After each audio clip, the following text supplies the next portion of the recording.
Bonjour à tous, bienvenue sur Info 83. Si vous êtes chef d'entreprise, vous en avez forcément entendu parler.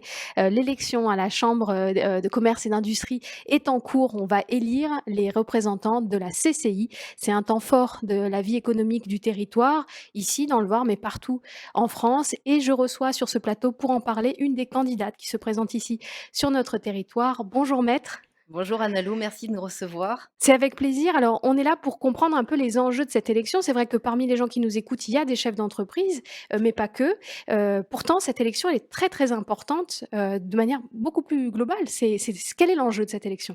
Alors, les chambres de commerce et d'industrie, c'est un organisme essentiel au sein de notre pays, puisqu'elles font le lien entre les entreprises et l'ensemble des autorités qui sont susceptibles d'influer sur leur activité.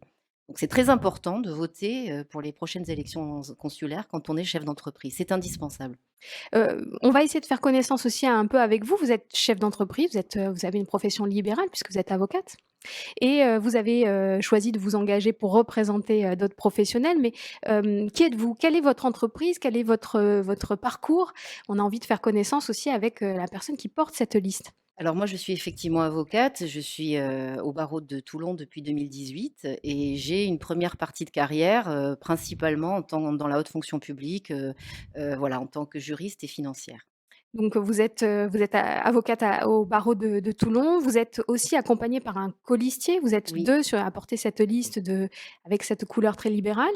Qui est votre colistier? Alors mon colistier, est maître Dodé Maginot, c'est aussi un ami et c'est quelqu'un qui, comme moi, exerce en société commerciale et ça, c'est une nouveauté parce que jusqu'à présent, jusqu'en 2015, un certain nombre de professions libérales et notamment les professions réglementées, que sont les avocats, les huissiers, les notaires, ne pouvaient pas exercer sous forme de société commerciale.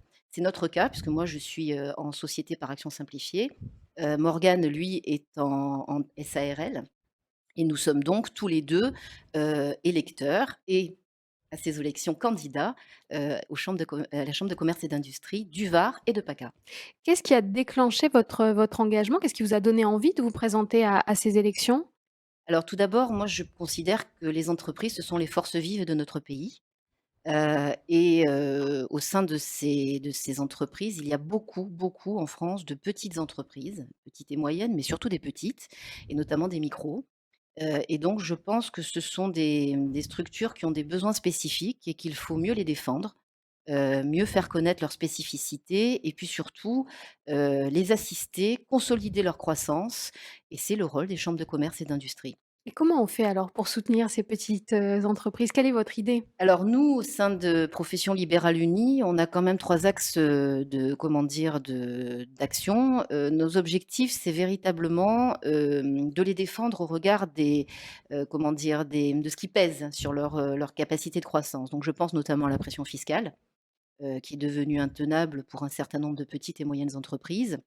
Mais aussi plus largement, moi je pense qu'il faut absolument, soutenir les chefs d'entreprise, parce qu'ils sont seuls à gérer leur boîte, ils font face au stress, ils font face également à la solitude, réglementaire, et légale au regard de la complexité des normes, que notre pays leur impose et puis ils ont aussi la pression quand ils ont des salariés de faire tourner une boîte parce qu'il y a des gens qui dépendent d'eux, pour payer leur loyer et pour manger à la fin du mois et ça, ben, c'est pour moi, c'est une grande fierté et on devrait donc, vraiment assister les chefs d'entreprise, dans leur mission au quotidien davantage.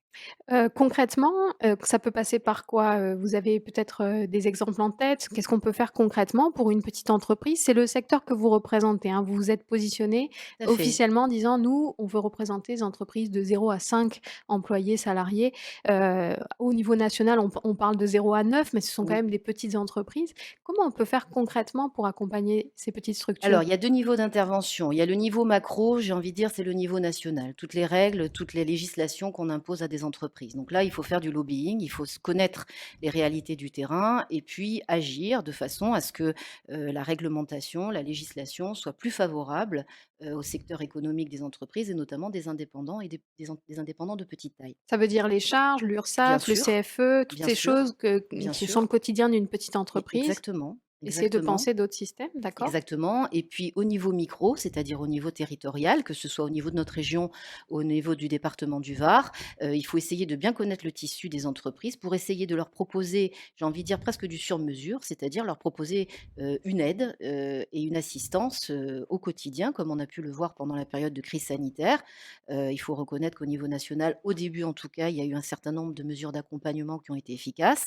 Voilà, c'est pas parce qu'on sort a priori, hein, je l'espère, de cette crise sanitaire, qu'il faut pour autant arrêter d'accompagner les chefs d'entreprise. Oui, sur de la montée en compétences, Exactement et puis il ne faut pas oublier, je n'en ai pas parlé, mais les CCI ont aussi une vocation à défendre les intérêts des entreprises à l'international.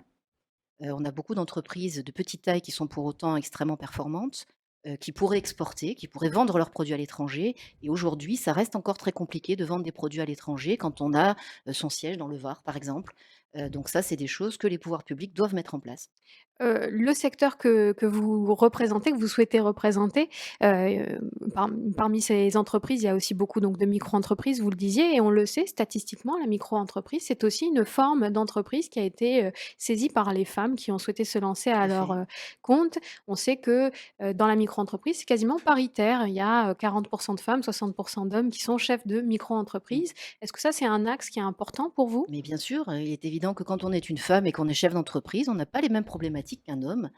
C'est très, politiquement incorrect de le dire, mais pourtant c'est une réalité. Quand vous êtes chef d'entreprise et que vous travaillez 12 heures par jour, et bah, si vous n'avez pas la famille ou un conjoint, féministe pour s'occuper des enfants et assumer un petit peu les tâches ménagères au quotidien, c'est très compliqué. Donc oui, bien sûr, le fait d'être une femme et d'être chef d'entreprise, c'est une spécificité, mais c'est aussi, je pense, un atout.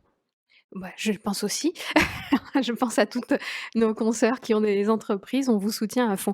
L'année à venir, représente des enjeux Mmh. particuliers sur notre territoire? Il y a des choses que vous entrevoyez pour cette année économique? Moi, je considère que les enjeux de notre territoire sont à peu de choses près une déclinaison des enjeux nationaux.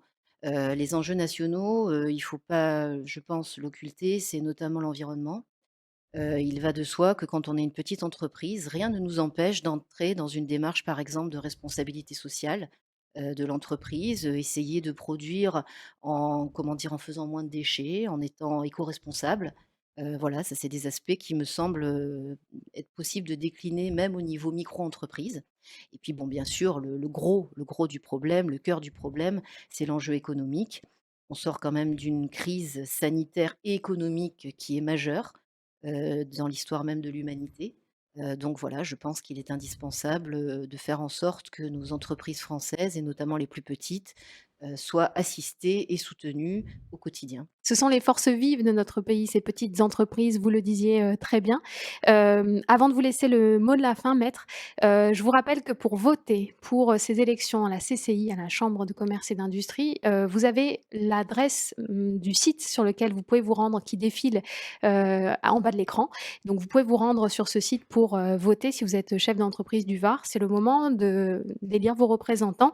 Je vous laisse le mot de la fin si vous voulez ajouter Alors quelque écoutez, chose. le mot de la fin un peu poétique, je voudrais vous citer le poète britannique William Henley qui dit: «Je suis le maître de mon destin, je suis le capitaine de mon âme» et ça pour moi, c'est la définition du chef d'entreprise. Merci maître, en tout cas, on a été enchanté de faire votre connaissance. Également. Rendez-vous donc, pour ces élections, c'est maintenant. Merci à vous de nous avoir suivis, à très bientôt sur Info 83.